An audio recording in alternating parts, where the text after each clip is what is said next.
Operation Sindoor ಬಗ್ಗೆ ದೇಶಕ್ಕೆ ಸೇನೆಯ ವತಿಯಿಂದ ಮಾಹಿತಿ ನೀಡೋಕೆ ಆಯ್ಕೆ ಮಾಡಲಾಗಿದ್ದ ಇಬ್ಬರು ಮಹಿಳಾ ಅಧಿಕಾರಿಗಳಲ್ಲಿ ಕರ್ನಲ್ ಸೋಫಿಯಾ ಖುರೇಶಿ ಕೂಡ ಒಬ್ಬರಾಗಿದ್ದಾಗ ಮೋದಿ ಸರ್ಕಾರದ ಮನಸ್ಥಿತಿ ಬದಲಾಗ್ತಿದೆ ಅಂತ ಅನ್ಸಿತ್ತು. ಮುಸ್ಲಿಂ ಅಧಿಕಾರಿಯೊಬ್ಬರನ್ನ ಹಾಗೆ ಮುಂದೆ ತರೋದು ಸರ್ಕಾರದ ತಂತ್ರಗಾರಿಕೆಯ ಭಾಗದಂತೇನೆ ಕಂಡ್ರು ಅದನ್ನ ಮೀರಿ ಜನ ಆ ನಿರ್ಧಾರವನ್ನ ಮೆಚ್ಚಿಕೊಂಡಿದ್ರು. ಆದರೆ ಮೋದಿ ಸರ್ಕಾರದ ಮತ್ತು ಬಿಜೆಪಿ ಜನರ ಬಣ್ಣ ಬಯಲಾಗೋಕೆ ಹೆಚ್ಚು ದಿನಗಳು ಹಿಡಿಲಿಲ್ಲ. ಬಿಜೆಪಿ ಸಚಿವರೊಬ್ಬರು ಅದೇ ಕರ್ನಲ್ ಸೋಫಿಯಾ ಖುರೇಶಿ ಅವರನ್ನ ಭಯೋತ್ಪಾದಕರ ಸಹೋದರಿ ಅಂತ ಕರೆದು ಬಿಟ್ರು. ಆಪರೇಷನ್ ಸಿಂಧೂರ್ ಕುರಿತು ಎದ್ದಿರುವ ಗಂಭೀರ ಪ್ರಶ್ನೆಗಳಿಗೆ ಇವತ್ತಿಗೂ ಉತ್ತರ ಕೊಡದ ಮೋದಿ ಸರ್ಕಾರ ಅದನ್ನ ರಾಜಾರೋಷವಾಗಿಯೇ ರಾಜಕೀಯಕ್ಕೆ ಬಳಸೋದ್ರಲ್ಲಿ ಮಾತ್ರ ಹಿಂದೆ ಬಿದ್ದಿಲ್ಲ. ಸೇನಾ ಸಮವಸ್ತ್ರದಲ್ಲಿ ಮೋದಿಯನ್ನ ಯುದ್ಧಕ್ಕೆ ಹೊರಟ ಯೋಧನಂತೆ ಪೋಸ್ಟರ್ನಲ್ಲಿ ತೋರಿಸುವಾಗ ಸೇನೆಯ ಯಾವ ಮುಖವೂ ಇಲ್ಲ.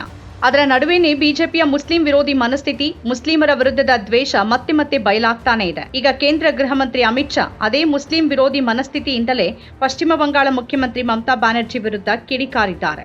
ಮುಸ್ಲಿಮರನ್ನ ಓಲೈಸೋದಕ್ಕಾಗಿಯೇ ತಮ್ಮ ವೋಟ್ ಬ್ಯಾಂಕ್ ರಾಜಕಾರಣಕ್ಕಾಗಿ ಮಮತಾ ಬ್ಯಾನರ್ಜಿ ವಕ್ಫ್ ತಿದ್ದುಪಡಿ ಕಾಯ್ದೆಯನ್ನ ವಿರೋಧಿಸುತ್ತಿದ್ದಾರೆ, ಆಪರೇಷನ್ ಸಿಂಧೂರನ್ನ ವಿರೋಧಿಸುತ್ತಿದ್ದಾರೆ ಅಂತ ಶಾ ಆರೋಪಿಸಿದ್ದಾರೆ.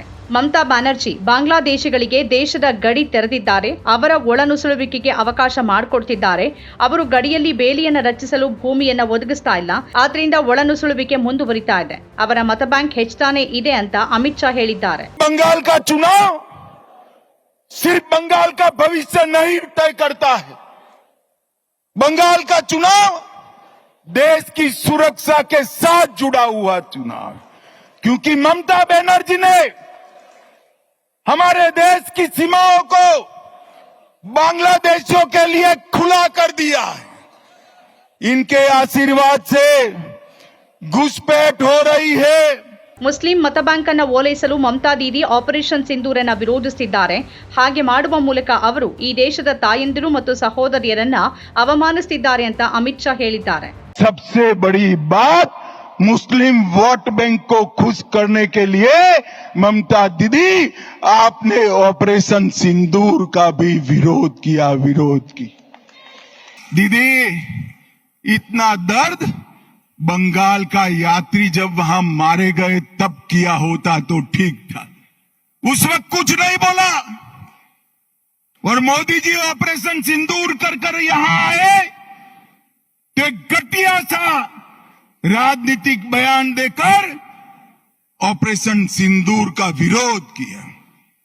मैं आज ममता दीदी को कहने आया हूं, आपने ऑपरेशन सिंदूर का विरोध नहीं किया, आपने इस देश की करोड़ों माताओं बहनों की भावनाओं के साथ खिलवाड़ किया है.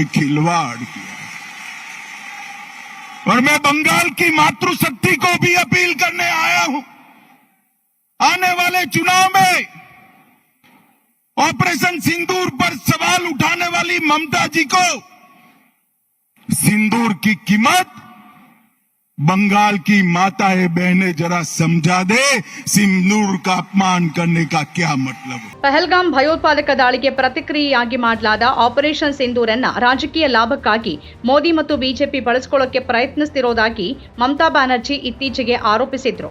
ಇದಕ್ಕೆ ಪ್ರತಿಕ್ರಿಯಿಸಿರುವ ಅಮಿತ್ ಶಾ ಬಿಜೆಪಿಯ ನಿಜವಾದ ಬಣ್ಣ ಮುಸ್ಲಿಂ ದ್ವೇಷವಾಗಿದೆ ಅನ್ನೋದನ್ನ ಮತ್ತೊಮ್ಮೆ ತೋರಿಸಿಕೊಂಡಿದ್ದಾರೆ. ಅಮಿತ್ ಶಾ ಹೇಳಿಕೆಗೆ ಕಾಂಗ್ರೆಸ್ ತೀಕ್ಷ್ಣವಾಗಿ ಪ್ರತಿಕ್ರಿಯಿಸಿದೆ. ಈ ಮಾತುಗಳನ್ನು ಕಾಂಗ್ರೆಸ್ ವಕ್ತಾರೆ ಸುಪ್ರಿಯಾ ಶ್ರೀನೇತ್ ಟೀಕಿಸಿದ್ದಾರೆ. ಆಪರೇಷನ್ ಸಿಂಧೂರ್ ವಿರುದ್ಧದ ಪ್ರತಿಭಟನೆಯಿಂದ ಮುಸ್ಲಿಂ ಸಮುದಾಯ ಸಂತೋಷವಾಗುತ್ತೆ ಅಂತ ಹೇಳುವಾಗ ಈ ದೇಶದ ಮುಸ್ಲಿಮರನ್ನ ಪ್ರಶ್ನಿಸೋಕೆ ನಿಮ್ಗೆಷ್ಟು ಧೈರ್ಯ ಅಂತ ಸುಪ್ರಿಯಾ ಶ್ರೀನೇತ್ ಪ್ರಶ್ನಿಸಿದ್ದಾರೆ. ಹೀಗೆ ಹೇಳುವ ಮೂಲಕ ಕರ್ನಲ್ ಸೋಫಿಯಾ ಖುರೇಶಿಯಂತಹ ಜನರ ದೇಶಭಕ್ತಿಯನ್ನ ನೀವು ಪ್ರಶ್ನಿಸುತ್ತಿದ್ದೀರಿ, ಸರ್ವಪಕ್ಷ ನಿಯೋಗದಲ್ಲಿರುವ ಮುಸ್ಲಿಂ ನಾಯಕರನ್ನ ನೀವು ಪ್ರಶ್ನಿಸುತ್ತಿದ್ದೀರಿ ಅಂತ ಹೇಳಿದ್ದಾರೆ. ನಿಮ್ಮ ಚಿಂತನೆ ಕೊಳಕು ಅಂತ ಬಿಜೆಪಿಗೆ ಸುಪ್ರಿಯಾ ತಿರುಗೇಟು ಕೊಟ್ಟಿದ್ದಾರೆ. ಯಾವತ್ತಾದ್ರೂ ಮುಸ್ಲಿಮರ ಪರವಾಗಿ ಮೋದಿ ಸರ್ಕಾರವಾಗ್ಲಿ ಬಿಜೆಪಿಯಾಗ್ಲಿ ದನಿ ಎತ್ತಿತ್ತ? ಇದೇ ಅಮಿತ್ ಶಾ ಮುಸ್ಲಿಂ ಮೀಸಲಾತಿಯನ್ನ ಕಸಿದುಕೊಳ್ಳುವ ಮಾತಾಡಿದ್ರು. ಚಂದ್ರಬಾಬು ನಾಯ್ಡು ಅಂತವರ ಬೆಂಬಲವಿಲ್ಲದೆ ಸರ್ಕಾರ ರಚಿಸುವಷ್ಟು ಬಹುಮತ ಬಂದಿದ್ರೆ ಅದನ್ನೇ ಈ ಸರ್ಕಾರ ಮೊದಲು ಮಾಡಿರ್ತಿತ್ತು ಅನ್ನೋದು ಸ್ಪಷ್ಟವಾಗಿದೆ. ವಕ್ಫ್ ತಿದ್ದುಪಡಿ ಕಾಯ್ದೆ ಬಗ್ಗೆ ಮಮತಾ ಬ್ಯಾನರ್ಜಿ ಮಾತ್ರವಲ್ಲ, ಎನ್ಡಿಎ ಭಾಗವಾಗಿದ್ದವರೇ ವಿರೋಧ ವ್ಯಕ್ತಪಡಿಸಿದ್ದಾರೆ ಅನ್ನೋದು ಅಮಿತ್ ಶಾ ಅವರಿಗೆ ಮರ್ತು ಹೋಗಿದ್ಯಾ? ವಿಪಕ್ಷಗಳು ಮಾತಾಡಿದ ಕೂಡಲೇ, ವಿಪಕ್ಷಗಳು ಪ್ರಶ್ನಿಸಿದ ಕೂಡಲೇ ಅದು ದ್ರೋಹ ಆಗತ್ತೆ. ಅಲ್ಪಸಂಖ್ಯಾತರ ಪರವಾದ ಎಲ್ಲ ನಿಲುವನ್ನು ಓಲೈಕೆ ಅಂತ ಅಂದುಬಿಡುವ ಬಿಜೆಪಿ ರಾಜಕೀಯವೇ ಕೊಳಕು ಮನಸ್ಥಿತಿಯದ್ದು. ಮುಸ್ಲಿಂ ದ್ವೇಷವನ್ನೇ ಅದು ತುಂಬಿಕೊಂಡು ಬಂದಿದೆ ಅನ್ನೋದು ಈ 11 ವರ್ಷಗಳಲ್ಲಿ ಮತ್ತೆ ಮತ್ತೆ ಬಯಲಾಗ್ತಾನೇ ಇದೆ.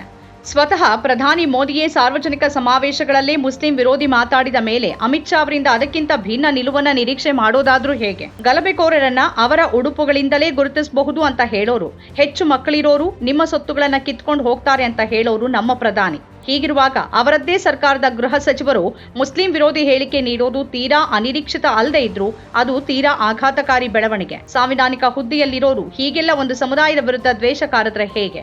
ಈ ದೊಡ್ಡವರ ಗುಣಗಳನ್ನೇ ಬಿಜೆಪಿಯ ರಾಜ್ಯ ನಾಯಕರು ಅನುಸರಿಸುತ್ತಿದ್ದಾರೆ. ಹಾಗಾಗಿಯೇ ಕರ್ನಾಟಕ ಬಿಜೆಪಿ ನಾಯಕ ರವಿಕುಮಾರ್ ಒಬ್ಬ ಮುಸ್ಲಿಂ ಮಹಿಳಾ ಜಿಲ್ಲಾಧಿಕಾರಿಯನ್ನೇ ಪಾಕಿಸ್ತಾನದಿಂದ ಬಂದವರು ಅಂತ ಯಾವುದೇ ಮುಲಾಜಿಲ್ಲದೆ ಹೇಳ್ತಾರೆ. ಇದಕ್ಕಿಂತ ನಾಚಿಕೆಗೇಡು ಹೇಳಿಕೆ ಯಾವುದಿದೆ? ಅಂತಾರಾಷ್ಟ್ರೀಯ ವೇದಿಕೆಗಳಲ್ಲಿ ನಿಂತು ನಮ್ಮ ದೇಶದಲ್ಲಿ ಧಾರ್ಮಿಕ ತಾರತಮ್ಯ ಅನ್ನೋದೇ ಇಲ್ಲ ಅಂತ ಹೇಳೋದು, ಇಲ್ಲಿ ಮಾತ್ರ ಸಿಕ್ಕಿದ ಎಲ್ಲ ವೇದಿಕೆಗಳು ಮುಸ್ಲಿಂ ದ್ವೇಷ ಕಾರೋದು. ಇದಕ್ಕಿಂತ ದೊಡ್ಡ ದ್ವಂದ್ವ ಏನಿದೆ ಮೋದಿಜಿ? ಈಗ ಆಪರೇಷನ್ ಸಿಂಧೂರ್ ಅಂತಹ ಮಿಲಿಟರಿ ಪ್ರಕ್ರಿಯೆಯನ್ನು ಕೂಡ ತನ್ನ ರಾಜಕೀಯಕ್ಕೆ ಬಳಸಿಕೊಳ್ಳುವ ಬಿಜೆಪಿಗೆ ಅದರ ಬಗ್ಗೆ ಕಿಂಚಿತ್ತಾದ್ರೂ ಹಿಂಜರಿಕೆ ಇರಬೇಕಿತ್ತಲ್ವಾ? ಅದೆಂಥದ್ದೂ ಇಲ್ಲದೆ ಮೋದಿಯನ್ನ ಯೋಧನಂತೆ ತೋರಿಸಿ ಇಡೀ ಸೇನೆಯ ಶೌರ್ಯವನ್ನ ಮರೆತು ಬಿಡೋದು ಅತ್ಯಂತ ನಿರ್ಲಜ್ಜ ರಾಜಕಾರಣ ಅಲ್ವಾ? ಮತ್ತು ಅದನ್ನೆಲ್ಲ ಮರೆಮಾಚೋಕೆ ಮುಸ್ಲಿಂ ದ್ವೇಷದ ಮಾತುಗಳನ್ನು ಹೊರಹಾಕ್ತಾನೆ ಇರೋದು, ಮುಸ್ಲಿಂ ವಿರೋಧಿ ನಡೆಯನ್ನ ತೋರಿಸ್ತಾನೆ ಇರೋದು ಈ ಸರ್ಕಾರದ ಧೋರಣೆಯ ಭಾಗವೇ ಆಗಿದೆ ಅಲ್ವಾ? ನಮ್ಮ ಕಾರ್ಯಕ್ರಮಗಳನ್ನು ನೀವು ನೋಡ್ತಾ ಇದ್ರೆ ನಮ್ಮ ಚಾನೆಲ್ ಅನ್ನ ಸಬ್ಸ್ಕ್ರೈಬ್ ಮಾಡಿ, ಪಕ್ಕದ ಬೆಲ್ ಐಕಾನ್ ಒತ್ತಿ ನಮ್ಮನ್ನ ಬೆಂಬಲಿಸಿ. ಹಾಗೆ ನಮ್ಮ ಕಾರ್ಯಕ್ರಮಗಳನ್ನ ಲೈಕ್ ಮಾಡಿ, ಕಮೆಂಟ್ ಮಾಡಿ, ಅದನ್ನ ಬೇರೆಯವರಿಗೂ ವಾಟ್ಸ್ಆಪ್ ಮೂಲಕ ಶೇರ್ ಮಾಡಿ. ನೀವು ಹೀಗೆ ಮಾಡಿದಾಗ ನಮ್ಮ ಚಾನೆಲ್ ಮತ್ತಷ್ಟು ಜನರಿಗೆ ತಲುಪಲು ನೀವು ನಮ್ಮೊಂದಿಗೆ ಸಹಕರಿಸಿದ ಹಾಗಾಗುತ್ತೆ. ಇದು ನೀವು ಯಾವುದೇ ಖರ್ಚಿಲ್ಲದೆ ಕೆಲವೇ ಸೆಕೆಂಡುಗಳಲ್ಲಿ ನೀಡಬಹುದಾದ ಸಹಕಾರ. ಧನ್ಯವಾದಗಳು.